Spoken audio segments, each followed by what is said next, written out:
This is the secret card game that only Italians know about. I guarantee if you've been to Italy and you've seen some old men throwing cards at the table, they're playing Scopa. Scopa! I've been obsessed with this game for the last year, and I've been teaching everyone I know, so today I'm going to teach you. There's going to be three things we're going to go through today. First, I'm going to talk to you about these cards, these special cards, and how they're different from regular cards. Secondly, I'm going to tell you the rules of the game and why it's so addicting. And third, of course, I'm going to teach you how to win. So let's go. So first, we're going to talk about these special cards. So this is the Napolitani deck from Napoli, and it's a little different from your standard card deck. It's different in two ways. First, the suits are different, and second is the value of the cards themselves. For the suits, instead of the diamond, heart, club, spade suits that you might be used to, we have coppe, or cups, bastoni, or clubs, denare, or coins, and then last we have spade, or spades or swords. So the suits are different, but also the value of the cards themselves is different. So the standard card deck has number cards from 2 to 10. It has the jack, queen, and king, and an ace.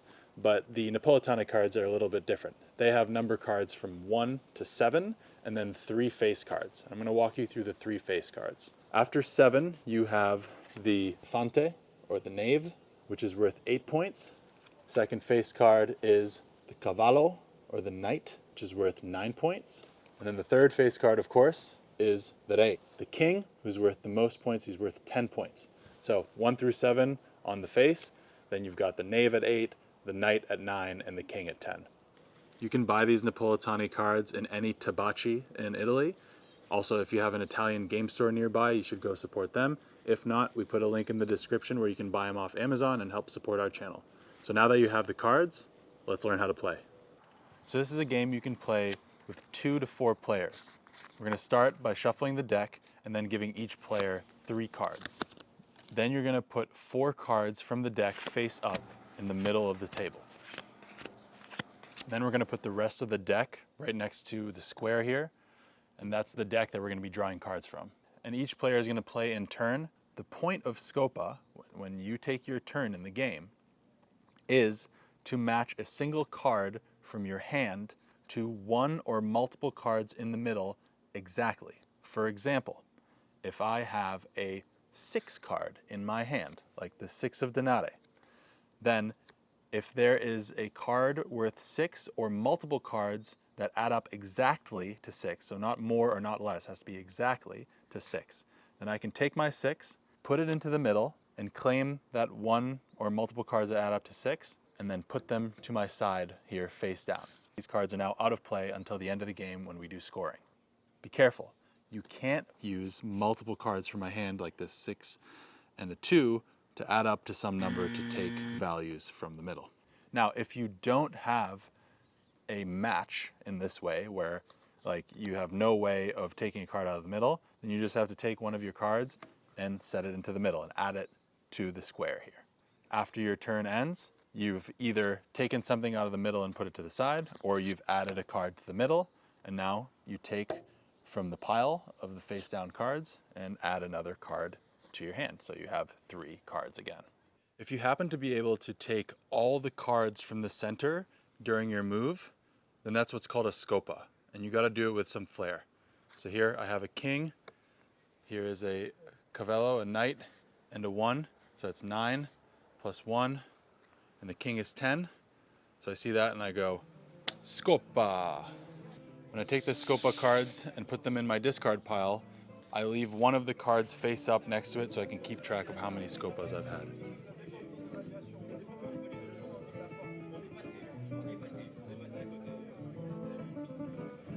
Once I take the last card out of the deck, we're now just going to keep playing until neither of us have cards in our hands.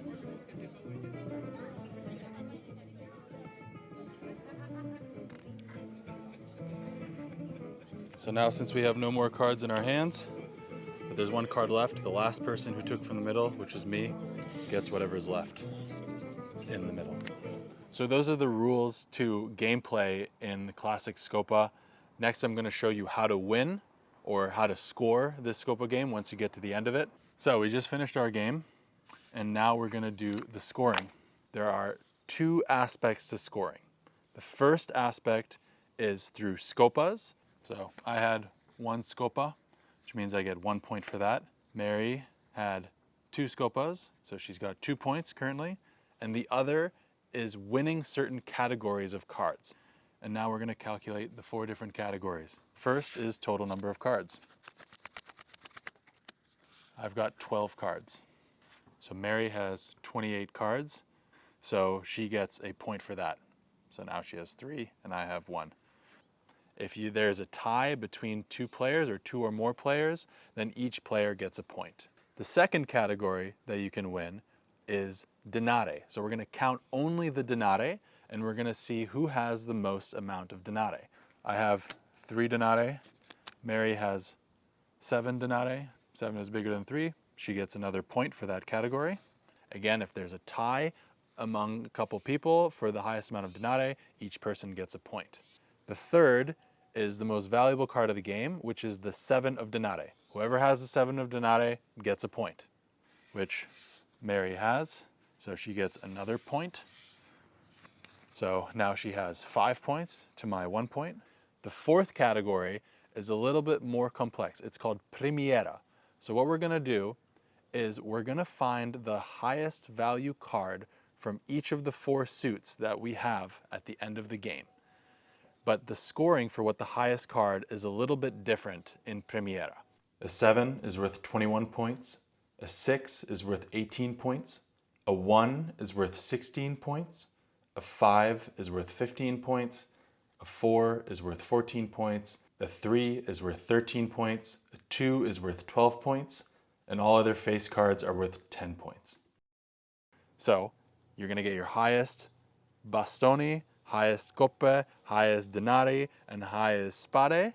So I've got 15 denari, 18 for bastone, 15 for my spade, and 14 for my coppe, which means my Primiera score is 62. Now we're going to count Mary's score, and this is going to be pretty easy. She's got the 7 of bastoni, 7 of coppe, 7 of spade, and 7 of denare. Since 7s are the highest and they're each worth 21 points, she blows me out of the water here with 84 points. So Mary also gets the single point for Primiera.